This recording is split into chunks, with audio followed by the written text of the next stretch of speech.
Nighttime in New York makes people feel small amidst the overwhelming light blocks in a luxurious bar perched high above the city within the Waldorf Astoria Hotel, where the elite gathers after brutal trading sessions. The clink of crystal glasses played like an orchestra to a life of excess. Collin Ashford stood at the center of the warmly lit room, a name both revered and envied on Wall Street. 36 years old, handsome like a movie star, and with a personal net worth exceeding $2 billion, thanks to a string of high-risk investments that most had deemed insane. Women came to Collin as capital poured into his funds, easily, fleetingly, leaving no lasting trace. That night, the air was thick with boastful stories and the laughter of men drunk on power. But then someone in the group suddenly stopped talking, eyes drifting toward the far corner of the room. Sitting there was a black woman, silent, composed to the point of invisibility in the chaos around her. She wasn't drinking, wasn't looking at anyone.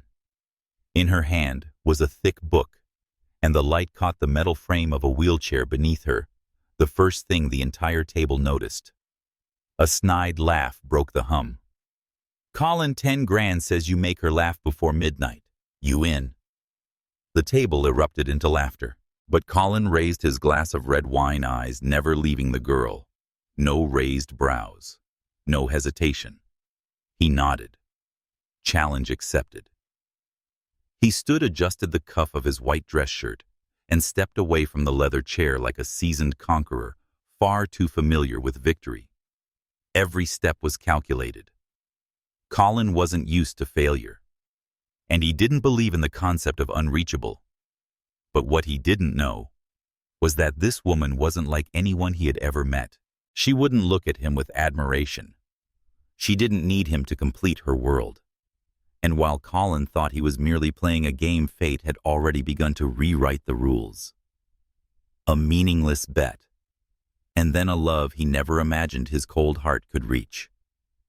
But as with every game, the final price is always more than anyone can predict. Collin approached the table where the woman sat. No one noticed, but with each step he took, the bar's atmosphere seemed to slow and thicken. He had seduced women, more beautiful, more powerful, more elusive than this. And yet somehow, standing in front of this woman, sitting in a wheelchair, with long braided hair cascading gently down deep brown skin, glowing under warm golden lights, eyes fixed steadily on a page, he found himself slowing down. "May I sit here?" he asked, offering a light smile tinged with that usual self-assurance only someone fully aware of their allure could wear. She didn't look up. "There are plenty of empty tables," she replied, not coldly, hollowly, as if his presence didn't stir even a single emotion in her. Collin hesitated ever so slightly. For the first time in a long while, he realized he wasn't part of the other person's calculation. "Maybe I don't want an empty table," he said. "I want to sit beside the person reading Between the World and Me." This time she looked up, deep brown eyes. Her gaze held neither shyness nor curiosity. "You know this book, I do, and I know people who read it usually don't like being interrupted." She let out a small laugh. Not at him, maybe just at the strange situation unfolding. "Then why interrupt?" Collin shrugged, unapologetic, the hint of mischief in his tone clear. "Because tonight I don't want to be predictable." She closed the book, placing it gently on her lap. Her linen dress draped softly over the metal frame beneath her. Tilting her head slightly, she looked at him, not a trace of hesitation in her expression. "My name is Amara," she said. "And if this is a game, I suggest you stop. I don't enjoy being the prize in rich games that are wealthy in money, but poor in soul." Her words made Collin pause. Not because he felt insulted, but because he felt red. For the first time perhaps in many years, Collin realized he was the one being observed, not the one doing the observing. It was a strange feeling, one that made his heart beat faster. And instead of retreating, He sat down across from her, no longer a man making a bet, but a man beginning to realize he may have just stepped into the one game his heart never learned how to win with strategy. 3 days after their encounter at the bar, Collin sent a message. I still don't know how to ask for a date from someone who saw right through me with the first sentence. But if you'd allow me, I'd like to invite you for coffee. Not to win a bet. To listen. Amara stared at the message for a long while before typing a single line. Coffee is fine, but don't expect me to laugh at your jokes. The coffee shop sat atop an old bookstore in Brooklyn. Amara arrived first. She wore a simple black t-shirt, her hair tied up, and the wheelchair tucked neatly under the table. Collin arrived 5 minutes late. For the first time, he wasn't in a suit. Jeans, white shirt, hair, not overly styled. He sat down, careful not to give her the look of pity that so many others had. What do you think I'll say to start this off? He asked. Amara didn't smile. I think you're debating whether or not to tell some sad childhood story to earn sympathy points. Collin nodded. You got me. But I won't. Because if anyone here deserves to be heard, it's you. A short silence. Amara set her coffee down, resting her arms on the table. Do you know what it feels like to roll past 30 pairs of eyes in a restaurant and feel like you're the evening's entertainment? I do. But I'm a white man in a $10,000 suit. They look at me because they think I'm about to buy the building. And me, they look like they can't believe I'm still capable of loving or being loved. Collin said nothing. His gaze didn't waver, didn't look away. There was only a silence at the right moment and a slow-forming understanding. They talked for over an hour. About books, about jazz, about the streets of Harlem, where Amara grew up, about high-risk investments. Collin had turned down because he didn't trust the people behind the numbers. No one mentioned the bet. No one brought up Amara's legs or the sensation she no longer had in them. When the meeting ended, Collin gently reached for the back of her wheelchair to help her down the steps. But before he could touch the handles, Amara looked up. I can do it myself. But if you want to walk beside me as an equal, not a savior, then fine.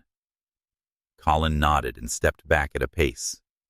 Besides, not ahead, not behind. I get it. It was then, for the very first time, that Amara smiled. Collin had never felt a Saturday morning could be so peaceful. Amara laughed as she told a story about getting lost in the Met Museum as a child, and he, the man who once signed contracts worth hundreds of millions with unwavering calm, was now listening intently, gently stirring her mint tea as if it were a newly formed habit. But everything unraveled as quickly as it came. That day, Collin attended a close friend's birthday party, a gathering full of alcohol, loud music, and the classic bro culture shoulder pats of Wall Street investors. The penthouse buzzed with lights and laughter when suddenly a voice rang out, Hey Collin, did you lure that girl out of the wheelchair yet? Or are you still working on your Hollywood pity speech? All eyes turned to Collin. A few chuckles broke out. Another voice chimed in. Don't tell us you like her. The bet's not even over yet. The words hit Collin in the chest like a punch. He stood, frozen blood draining from his face. The wine glass in his hand suddenly felt twice as heavy. Did you tell her yet? Someone asked. Collin turned away, his voice dropping. It's not a game anymore.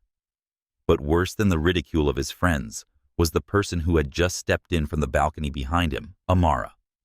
She stood there, her eyes filled with disappointment. Not anger, not shouting, just a look like someone had extinguished a rare light she had only just begun to trust. So this is why you invited me for coffee, Amara said softly, her voice sharp as a blade. Collin stepped forward. Panicked Amara. It's not what you think. At first, yes, I admit it. But after that, what you discovered. I could hold a conversation, that I wasn't as pitiful as you assumed, and from there you permitted yourself to feel different. She turned her wheelchair to leave. Collin quickly stepped in front of her. I was wrong.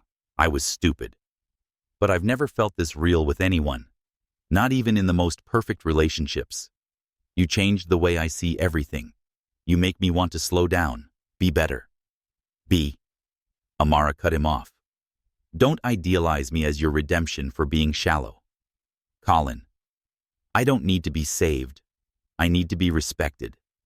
She left without looking back. Collin stood there, surrounded by friends who had now fallen silent, avoiding eye contact, their mouths forming half-hearted apologies. But no one said anything, and for the first time he hated himself more than anyone else ever could. Collin had never been rejected. Not at the negotiation table, not in bed, not in any of his social dealings. But when Amara walked away, without leaving any way to reach her, he finally realized, for the first time, he couldn't use power to pull someone back. He tried calling, over and over. Texts, emails, no reply. A few days later, he went to the community center, where Amara volunteered, not hoping to see her, but to understand how she lived when he wasn't around.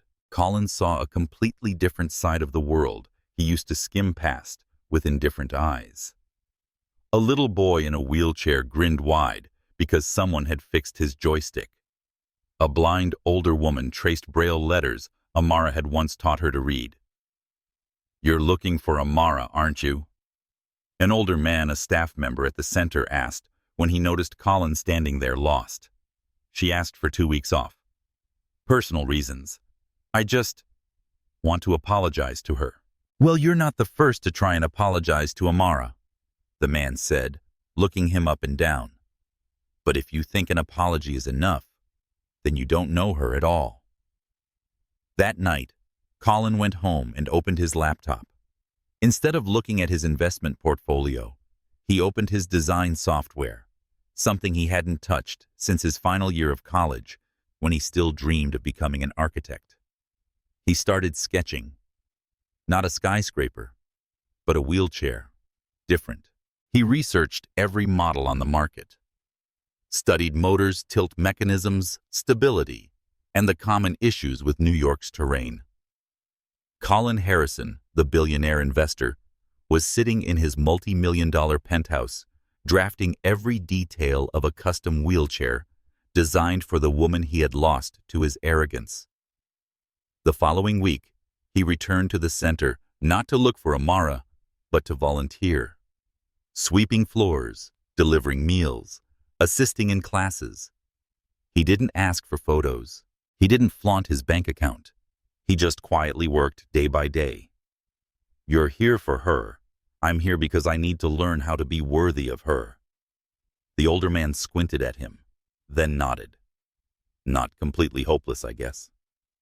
And on Friday afternoon, as thin golden sunlight filtered through the tall window panes, Amara returned to the center.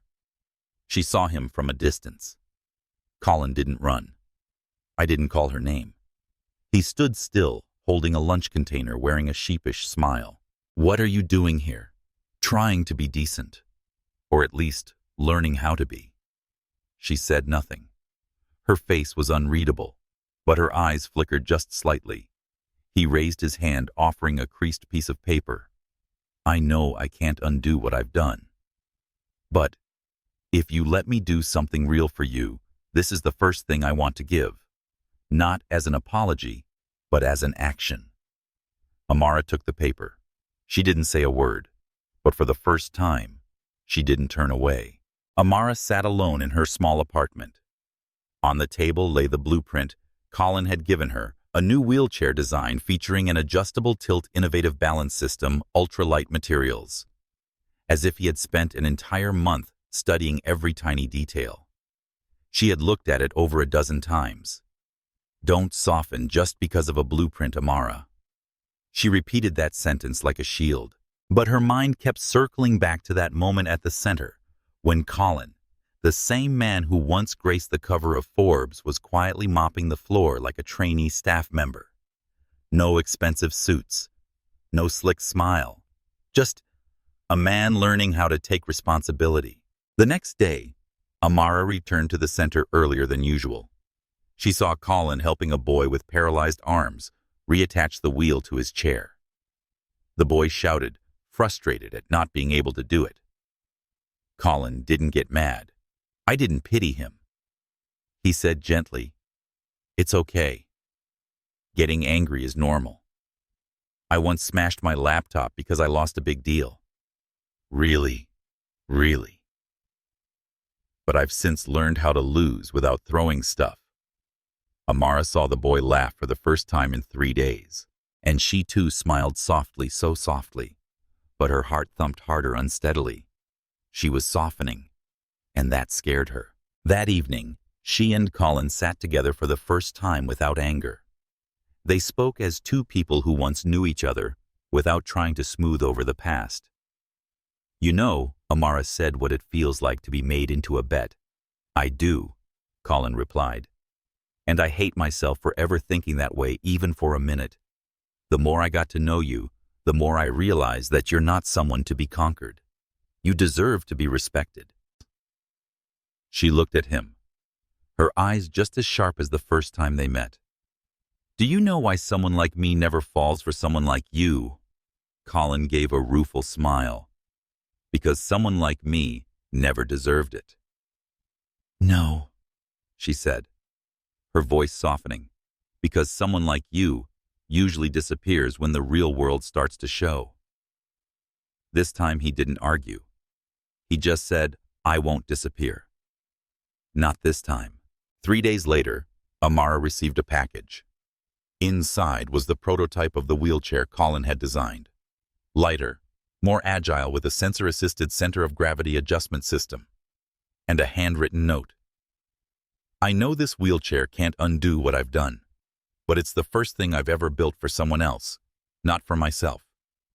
If you haven't forgiven me, I understand, but please don't shut the door completely. I'll be here, if you ever need me. Collin." Amara sat in silence, her hand trembling as it traced along the curves of the new chair. Forgiveness isn't forgetting, but sometimes forgiveness is allowing yourself to believe that someone can change, if they dare to stay. Collin didn't remember what he had said that convinced his old friends to gather again. Maybe curiosity.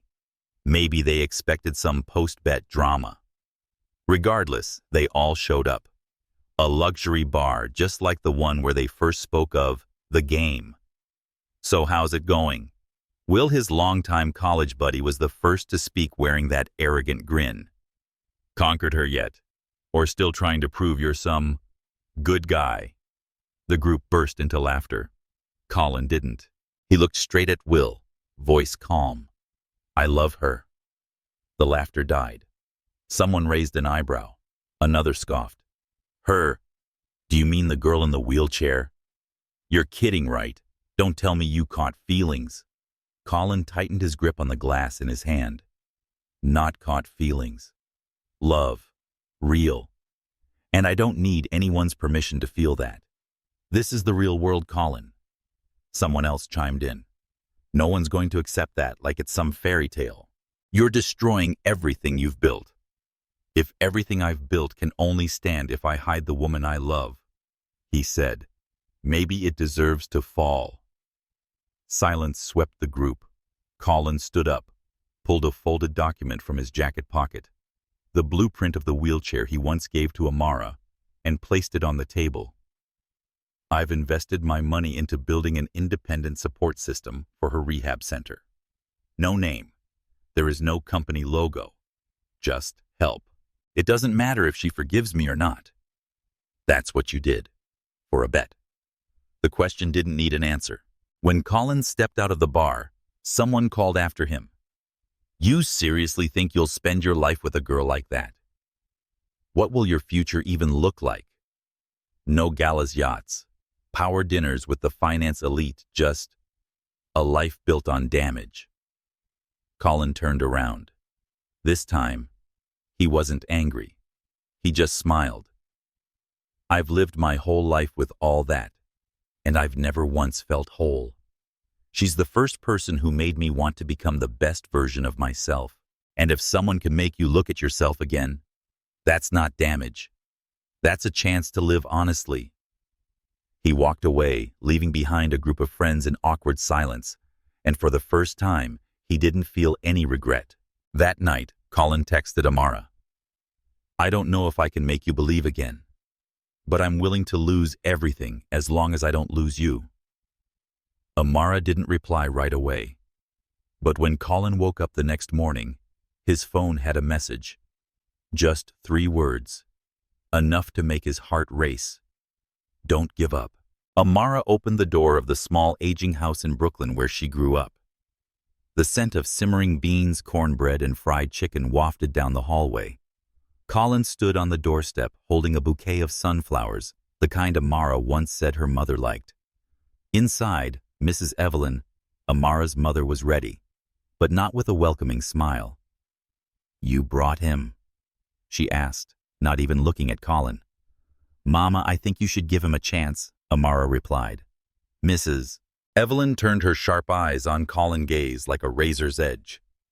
"I taught my daughter that there are 2 kinds of white men who approach black women, the ones trying to prove they're different, and the ones trying to prove they have the right to try. Which one are you?" Collin took a deep breath. He didn't get defensive. He was just honest. "Back then, I was probably both. But then I met Amara, and everything I thought I knew stopped being true. You know, she got pushed out of her wheelchair in high school. You know what they said behind her back. A crippled girl black as coal, that's what they called her. So tell me, what are you here for, to win me over?" "No, I'm here to apologize, not for your skin color or the wheelchair, but because I once saw Amara as a challenge. Now I see her as the only light that's kept me tethered to myself." The kitchen went quiet. Mrs. Evelyn folded her arms and then sat down at the table. "Do you believe a white man can love a disabled black woman without trying to save her or act superior? I don't love Amara because she needs saving. I love her because she's never bowed her head, even though the world has tried to force her to." Mrs. Evelyn stared him down for a long moment, then let out a dry laugh. "I've never had anyone say that to me. I've never loved anyone like I love your daughter." A long pause. Finally she said, "Good, then sit down and eat. But don't think one dinner's going to make me trust you. People like me don't believe in words. We believe in time." Amara sat beside Collin, gently squeezing his hand under the table. The meal unfolded under tension tight as a violin string, but Collin ate everything, even the beans that burned his tongue with spice. Amara giggled. Her mother raised an eyebrow. "At least you know how not to complain." On the way home, Amara rested her head on Collin's shoulder. "You didn't run. I came to stay." She was silent for a moment, then said, "My mom doesn't trust Easy. But if she can see what I see, maybe she'll understand that this love is real." Monday morning, Amara woke up to her phone ringing nonstop. Message after message, missed calls from unknown numbers. She frowned and opened her Instagram, but her heart seemed to stop. A video was going viral. In it, the dim lighting of a bar, the sound of loud laughter and a clear voice. "Collins, I bet 10 grand I can make that girl in the wheelchair fall for me in 3 weeks. One of his friends burst out laughing. "Collin, you're insane." But okay. Bet accepted. Let's get it on video so we have proof later. The clip ended with the sound of clinking glasses. Amara stood frozen in her kitchen. Her hands trembling, she scrolled through thousands of comments. Another emotional charity case from a rich white jerk. What kind of love starts with a bet? Poor girl. She should have known. She tapped to call Collin. 1 ring, 2, 3. He answered, voice urgent. "Amara, you've seen it, haven't you? When were you going to tell me? Or were you going to keep it hidden until your game ended?" "No, you have to hear me out. Back then, yes, I was a jerk. I had no excuse, just arrogance and apathy. But things changed. You changed me. Nothing changes how it started. Do you know what it's like to be seen as a challenge your whole life? And now, the one person I trusted the most made me a joke again. Amara, please. Just give me a chance to explain. One chance. Your chance was when you chose to approach me, and you chose wrong. She hung up. Throughout the day, images of Amara flooded social media. Not as a talented designer, not as the courageous woman who defied the odds, but as the victim of a love bet.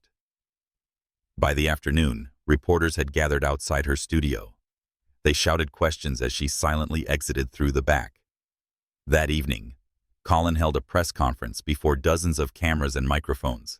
No lawyer, no PR consultant, just a man facing the ugliness of his past. I'm Collin Whitaker, CEO of Ascend Capital. But today, I'm not here as a businessman. I'm a man who made an unforgivable mistake. I bet on the affection of a woman I never deserved. He swallowed hard, eyes red. She is not a victim. She is strong, intelligent, and worthy of love without conditions, not a game. And if she never forgives me, I will understand. But I will not stop proving that my feelings are real, and that I am no longer the man in that video. On social media, debates erupted. At least he owned up.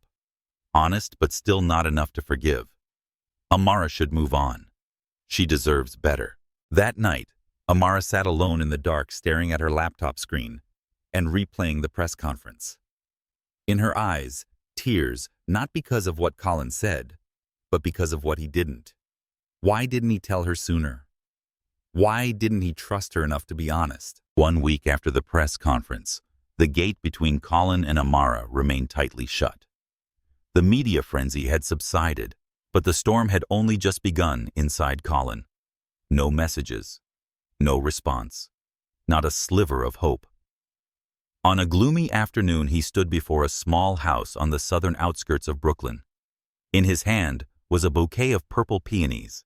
Amara once said it was her mother's favorite flower. Collin took a deep breath and rang the bell. After a while, an older woman opened the door, eyes wary.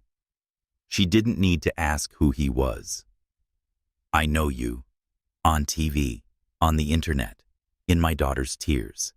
He nodded, offering no excuse. I didn't come here to justify anything. I came because I need to hear from the person who knows Amara best how to get a chance to save the most precious thing in my life. She looked at him for a long moment. Then, to his surprise, he opened the door wider. Come in, but don't expect me to go easy on you. In the warm, cozy kitchen, Collin sat like a schoolboy who had done something wrong. Mrs. Lorna, Amara's mother, poured 2 cups of tea. She said nothing, letting the silence press on Collin, until he was the one who had to speak. I was a terrible person. That video. I wish I'd never opened my mouth. But I can't go back and change the past. I only have the present to try and fix it. Then why didn't you tell her from the start, when she began to open her heart to you? Because I was afraid of losing her. Ironic. I thought if I told her, I'd lose everything. But I didn't realize that hiding the truth was the worst way to keep someone. Lorna sighed. Her voice was slow but sharp. Do you know how many men have come to Amara out of pity, out of curiosity, out of a desire to prove how noble they were? Very few have ever loved her for who she is, not for the wheelchair, not for her resilience, but for what she loves painting, astronomy, a proper oolong blend. Do you know all that? I do, Collin said, his eyes red.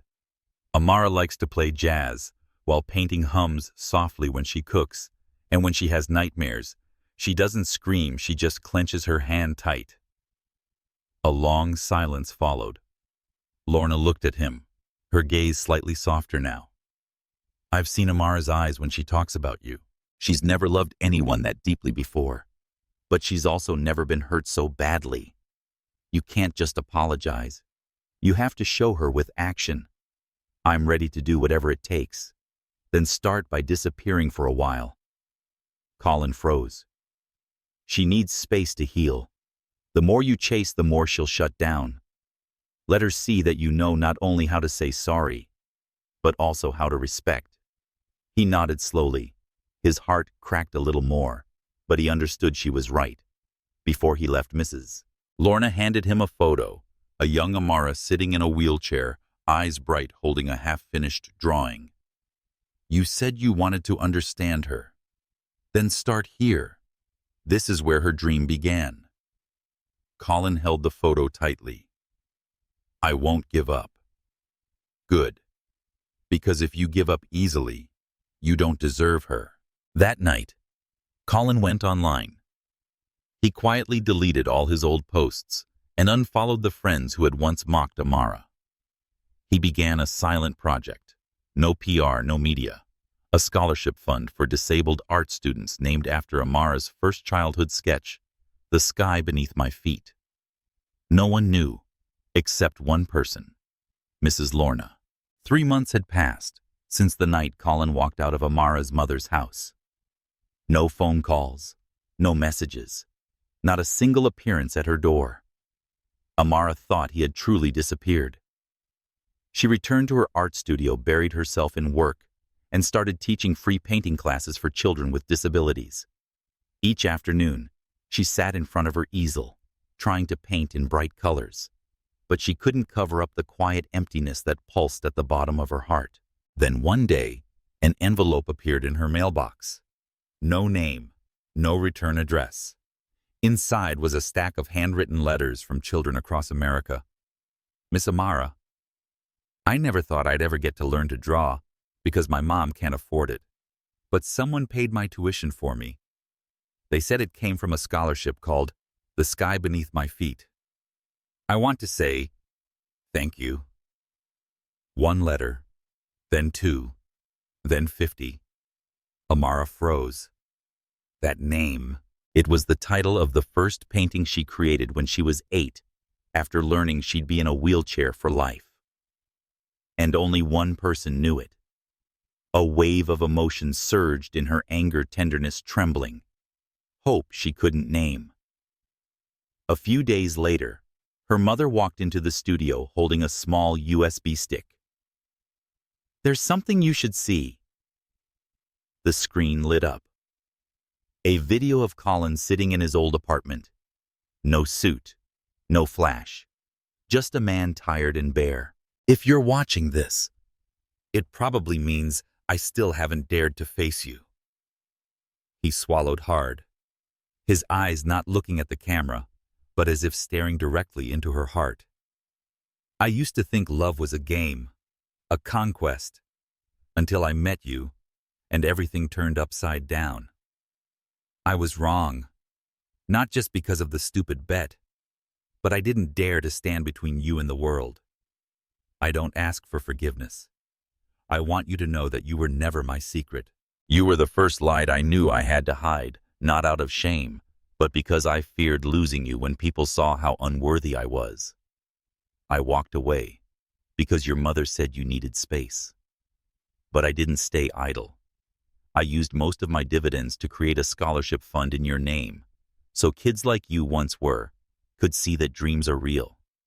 Not because I'm a hero, but because you are the inspiration. You're the dream I'm no longer foolish enough to deny. The video ended with an image. The painting, The Sky Beneath My Feet, was printed across a large wall at an art school for disabled children in Atlanta. Amara sat frozen. And then she cried. Not because she was weak, but because for the first time in 3 months, she felt heard without having to speak. That night, she opened her studio window and looked up at the starry sky. She didn't call, she didn't text. But the next morning in front of her studio, a man was waiting holding a bouquet of purple peonies, eyes looking at her like she was the most precious thing left in this world. She opened the door, said nothing, just rolled her wheelchair closer, placed her hand on his cheek and whispered, "You're late, but I'm still here." The morning sunlight filtered through the trees, casting patterns onto the cracked concrete in front of Amara's studio. Collin was still sitting there, the bouquet of purple peonies slightly wilted, his shirt wrinkled, but his gaze remained as steady as it was the first night he saw her across that noisy bar. Amara said nothing. She turned her wheelchair around, leaving the door open behind her. It was an invitation, no words, no conditions. Collin stepped into her space where paintings bloomed in color across the walls, where the scent of oil paint blended with chamomile tea. Here Amara was wholly herself, and for the first time, so was Collin. They sat facing each other, no longer separated by the weight of the past or the hesitation of judgment. "You don't need forgiveness," Amara said softly, "just the truth." Collin nodded and pulled out a small wooden box. Inside was a simple silver bracelet engraved with the words, "For every inch you've moved forward, you carried me too." He didn't kneel. No theatrics. No grand gestures. "I won't promise perfection, but I know that if a man can be reborn, I want that rebirth to begin with you." Amara smiled. Not the smile of someone who'd won, but of someone who had finally seen the other choose to stay not out of duty, but from the heart. 2 years later, at a major art exhibition in New York, one work made people stop and linger among hundreds of high-priced paintings. The painting was titled, "Gravity, a Black Woman in a Wheelchair, Floating in Infinite Space, Surrounded by Stars' Light, and a Man with Outstretched Arms Behind Her, Not Lifting Her, but Held in Place by Her, as He Fell Through Life's Chaos." Artist Amara Hartwell. Sponsor Collin Hartwell. Foundation for Inclusive Arts. In the guest section, a curly-haired little girl sat with a group of children with disabilities attending free art classes, eyes gleaming. "Who is she?" one child asked. Collin, now retired from investment and working full-time in philanthropy, leaned down and whispered, "She's the one who made me stop believing in bets and start believing in miracles." Amara turned back and met his familiar gaze. No words. There is no need for validation. Only love, a love that had grown from a cruel joke into a deep, unwavering commitment. A love that required no social permission, no worldly approval. Because in the end, the man who once made a bet had lost. But in doing so, he had won an entire universe. A world where the woman he loved was also the one who had saved his soul.